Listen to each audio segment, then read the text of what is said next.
Olá, amados irmãos e irmãs. Que alegria imensa, né, ter cada um de vocês aqui hoje para a gente abrir juntos a palavra de Deus aqui no nosso estudo. É muito bom mesmo. Um privilégio.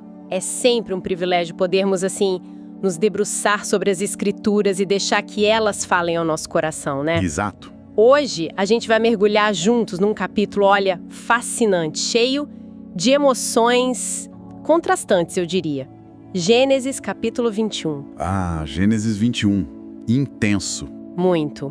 Aqui a gente vai encontrar o riso, aquele riso tão esperado de uma promessa cumprida, sabe? Sim. Mas também as lágrimas de uma despedida bem dolorosa e, por fim, a construção da paz, ali no meio de conflitos. Uma montanha-russa de emoções. Total. Antes da gente abrir o texto mesmo, quero convidar vocês a fazerem algo comigo, coisa rápida. Fechem os olhos por um instante, só por um instante. Isso. Vamos lá. Respirem fundo. Tenta viajar no tempo comigo. Vamos voltar, milhares de anos. Imagina as tendas de Abrão armadas lá no Negev, aquele sol forte do deserto. Consigo sentir o calor. Consegue sentir o calor na pele, talvez o cheiro da poeira, né? Que sobe com o vento. Sente a atmosfera daquele lugar. É uma mistura de rotina, mas com uma expectativa quase palpável no ar. A espera, né? Aquela espera, uma promessa divina, feita há tanto tempo, estava ali, prestes a se cumprir. E nesse cenário a gente encontra um Abrão já o quê? Centenário. 100 anos. E Sara, que já tinha passado da idade de gerar filhos. E logo, a gente vai ouvir o choro de um bebê chamado Isaac. Mas a cena também inclui Agar, a serva egípcia, e o filho dela, Ismael, já um rapazinho. Guarda essa imagem. Importante ter todos em mente. Podem abrir os olhos. Vamos juntos explorar as riquezas desse capítulo. Gênesis 21 começa, assim, de forma bem direta e poderosa, né? Versículo 1. O Senhor visitou Sara, como tinha dito, e o Senhor cumpriu o que lhe havia prometido. Essa visita não é algo trivial, né? De forma alguma. É a ação soberana de Deus intervindo na história, cumprindo sua palavra no tempo exato. Exatinho, o tempo que ele mesmo determinou, como diz o versículo 2. E a gente tem que lembrar o peso dessa espera, né? Nossa. Abraão tinha 100 anos, o versículo 5 fala. Sara, 90. Pensa bem, do ponto de vista humano... Era impossível. Completamente impossível. Exato. Mas a fidelidade de Deus, ela transcende as nossas limitações, né? É quase possível sentir a emoção naquela tenda, sabe? Depois de décadas de espera, de dúvidas, de momentos de desânimo, talvez até daquele riso de incredulidade que Sara deu lá atrás, lembra? Em Gênesis 18, quando ouviu a promessa? Lembro bem, o riso escondido? Pois é. Agora, o som que ecoa é o choro de um bebê, a prova viva da fidelidade de Deus. E Abraão, seguindo a orientação divina, chama o menino de Isaac. Está lá no versículo 3. Isaac.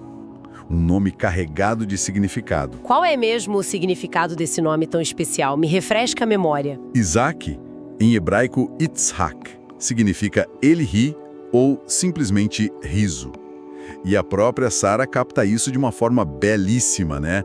No versículo 6, ela declara: Deus me deu motivo de riso. Que lindo isso! E todo aquele que ouvir isso vai rir comigo. Olha que transformação maravilhosa.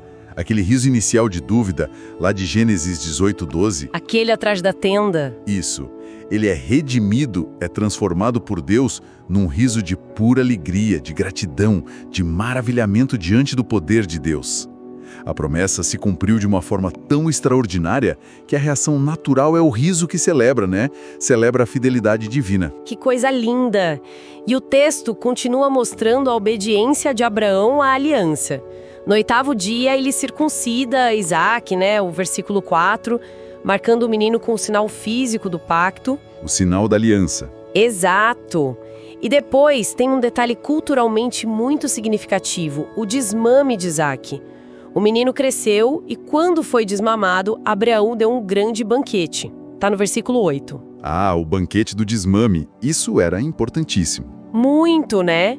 Naquela cultura, o desmame ocorria bem mais tarde do que hoje, talvez com 2, 3 anos de idade, e era um marco crucial. Significava que a criança tinha superado os maiores riscos da primeira infância, né? Exatamente. Sobreviveu ao período mais frágil. Então, celebrar o desmame com uma festa era uma afirmação pública. Olha aqui, o herdeiro da promessa está aqui, saudável, crescendo. A promessa está se concretizando diante dos nossos olhos. Sem dúvida. Essa primeira parte, ali dos versículos 1 a 8, é um testemunho vibrante da fidelidade inabalável de Deus. Ele cumpre o que promete, mesmo que aos nossos olhos pareça demorar, né? Mesmo que as circunstâncias gritem impossível. Verdade. A história do nascimento de Isaac nos desafia a refletir. Onde na nossa vida, talvez, a gente esteja rindo com incredulidade diante das promessas de Deus. Boa pergunta. Como é que a gente pode, pela fé, permitir que Ele transforme as nossas dúvidas nesse riso de alegria, de confiança na sua fidelidade? Não importa quanto tempo leve. Uma reflexão muito pertinente para todos nós. Mas, como a gente mencionou no início, Gênesis 21 nos leva do riso da festa para a tensão, para a dor, dentro da própria família. Pois é. O cenário muda drasticamente a partir do versículo 9. É impressionante a virada. Durante aquela festa do desmame de Isaac, Sara vê algo que a perturba profundamente.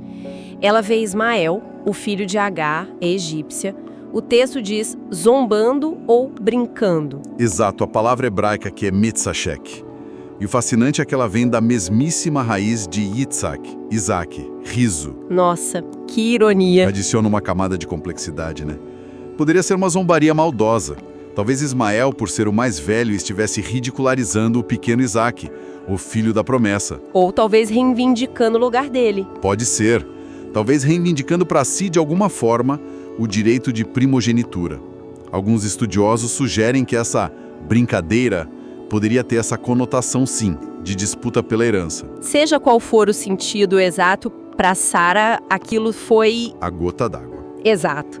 Aquela cena acendeu nela um alarme, sabe? Uma percepção de ameaça ao futuro de Isaac. E a reação dela é imediata, dura, quase visceral, como você disse. Ela vai até Abraão e exige: mande embora essa escrava e o filho dela, porque o filho dessa escrava não será herdeiro com meu filho Isaac. Tá lá, versículo 10. Palavras pesadas. Consegue sentir o peso disso no coração de Abraão. O texto é claro ao dizer que isso lhe pareceu muito penoso por causa de seu filho. Versículo 11. Claro, Ismael também era filho dele, né?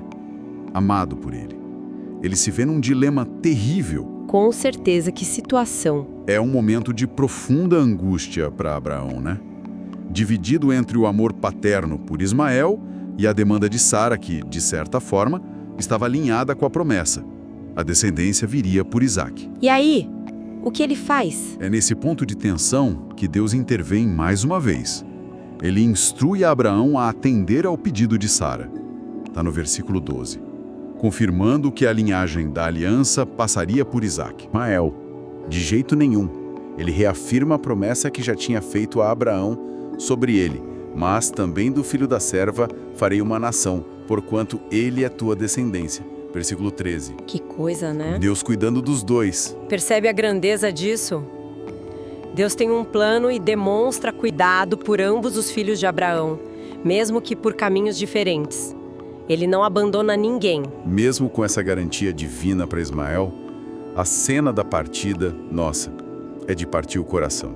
Vamos tentar nos colocar ali com Agar. Versículo 14.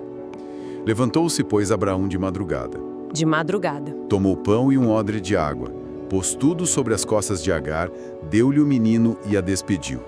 Imagina a frieza daquela madrugada, o peso do pão e da água nas costas dela, a incerteza esmagadora do futuro. E para onde ir? Pois é, ela sai e o texto diz que andava errante pelo deserto de Bersiba, sem rumo. Sozinha com o filho. Agora, vamos tentar sentir o que a Agar sentiu naquele deserto.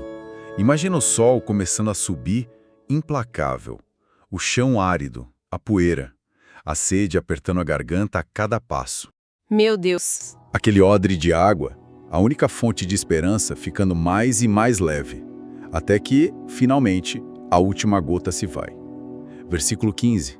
Acabou a água. Acabou. O desespero total. Não há saída aparente. A morte parece iminente ali. E então a gente chega no clímax desse desespero.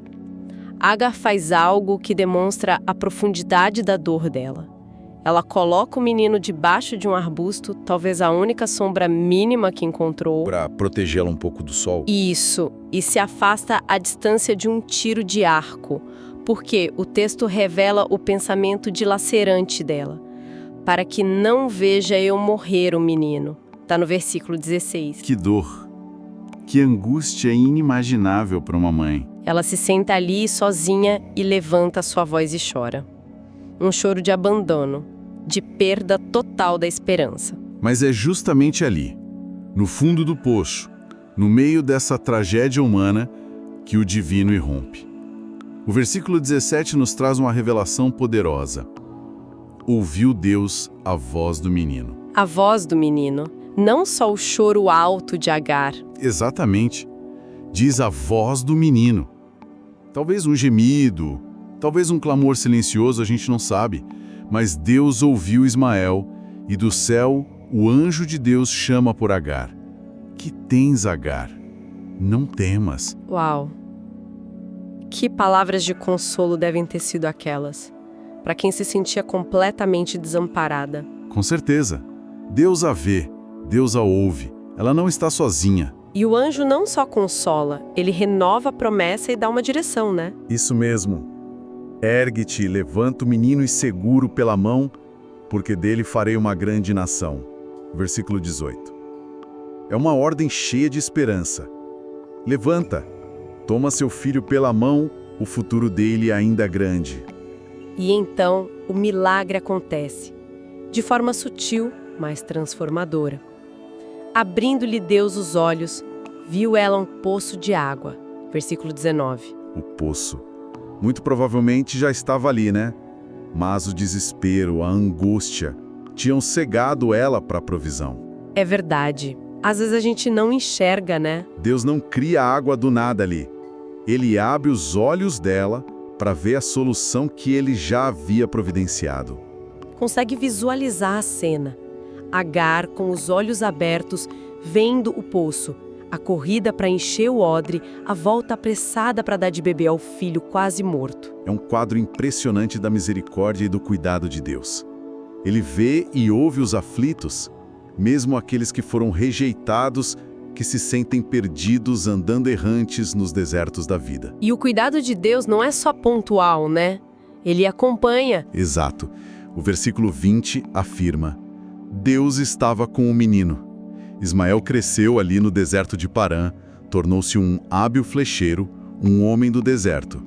E Agar, a mãe, conseguiu para ele uma esposa da terra natal dela, o Egito. Está no versículo 21. Deus cumpriu a palavra dele. Cumpriu sua palavra a respeito de Ismael também, sustentando-o e fazendo dele o ancestral de um povo. Que lição poderosa sobre o cuidado de Deus nos nossos desertos pessoais. Essa história nos mostra que a soberania e a misericórdia de Deus vão muito além daquilo que a gente percebe como o plano principal. Sem dúvida. Ele tem propósitos e demonstra cuidado mesmo em situações que parecem becos sem saída, mesmo com aqueles que parecem ter sido deixados para trás. Fica a pergunta para nós: como a gente pode confiar mais nesse cuidado providencial de Deus, especialmente quando a gente se sente rejeitado, perdido ou sem rumo? É uma pergunta fundamental. A jornada de Agar e Ismael nos assegura que ninguém está fora do alcance do olhar atento e do cuidado amoroso de Deus.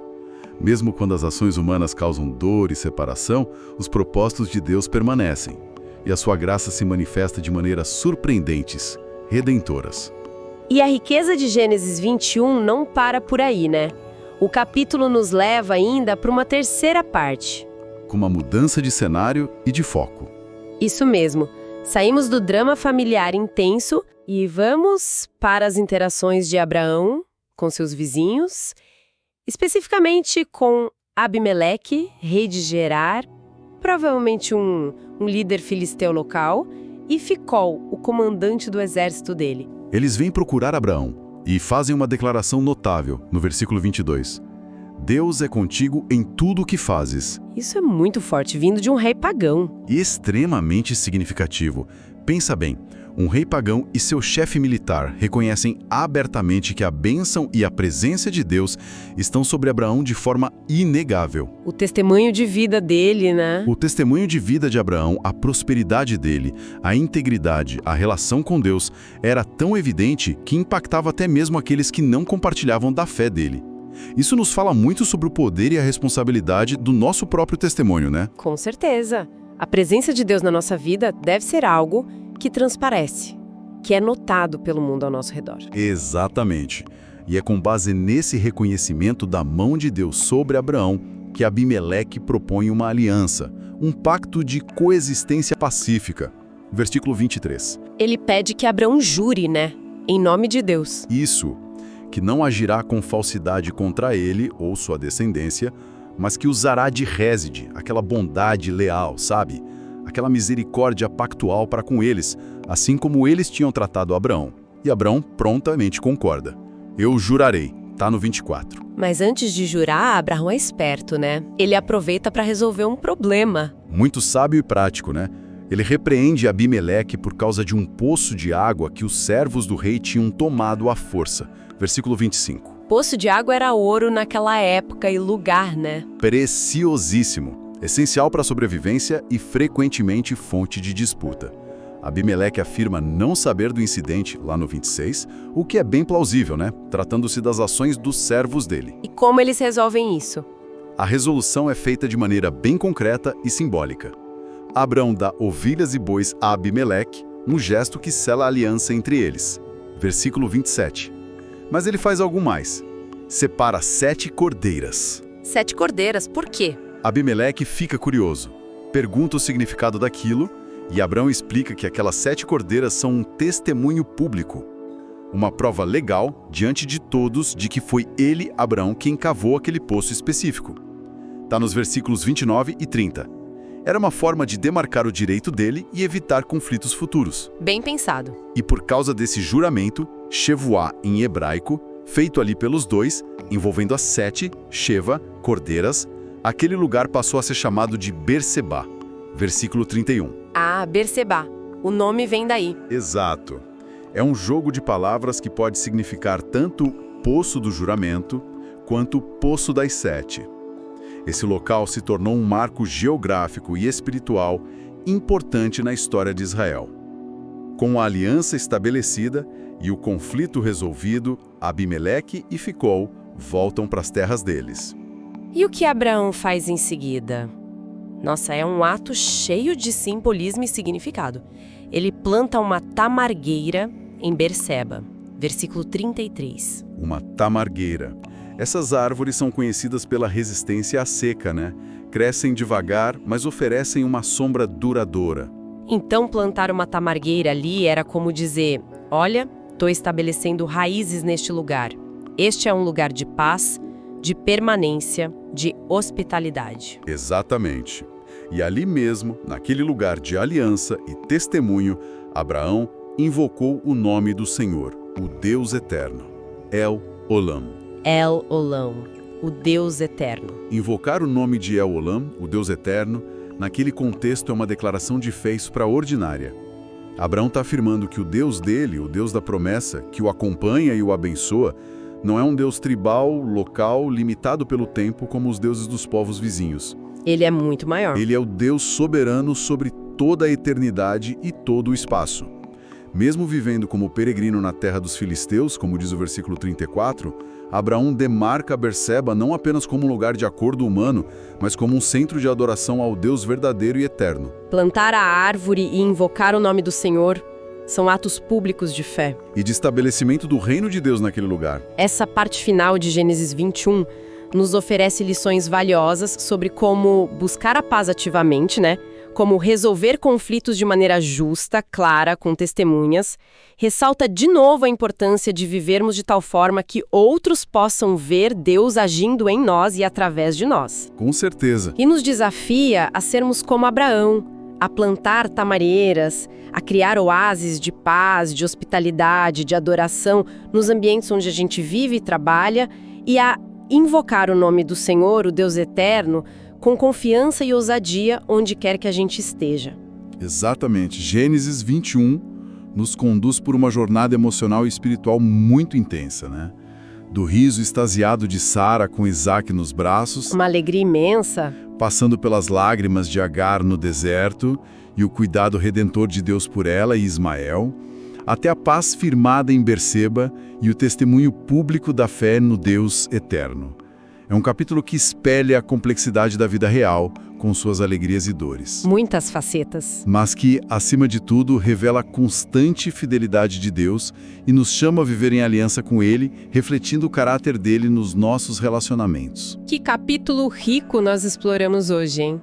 Vimos a alegria transbordante do cumprimento das promessas divinas, mesmo quando humanamente impossíveis, sentimos a dor lancinante da rejeição e do deserto, mas também fomos tocados pela ternura do cuidado de Deus, que ouve o clamor dos aflitos e abre os olhos para a provisão. Tão bom relembrar isso. E aprendemos com Abraão sobre a importância de buscar a paz, resolver conflitos com justiça e sermos testemunhas vivas da bondade e da eternidade do nosso Deus. Que a gente possa levar conosco algumas reflexões para esta semana, né? Em que áreas da nossa vida a gente precisa, pela fé, trocar o riso da dúvida pelo riso da confiança na fidelidade de Deus? Importante pensar nisso. Será que a gente está atento para ouvir a voz daqueles que se sentem perdidos no deserto ao nosso redor? Talvez precisando do nosso ombro, da nossa ajuda, para que vejam o poço que Deus já providenciou. E como a gente pode, de maneira prática, intencional, ser construtor de paz, como Abraão em Berseba? E plantar tamargueiras, né? Atos de bondade, hospitalidade, testemunho, que apontem para o Deus eterno nos lugares onde Ele nos colocou. Que a palavra poderosa que a gente meditou hoje não fique só na nossa mente, né? Mas que desça ao coração e se transforme em ações concretas. Amém. Que a graça, a paz e a presença constante do nosso Deus eterno, El Olam, estejam com cada um de vocês ao longo dessa semana. Fiquem na paz do Senhor, amados, e até o nosso próximo encontro para continuarmos essa jornada maravilhosa pela sua palavra. Até a próxima, pessoal. Fiquem com Deus.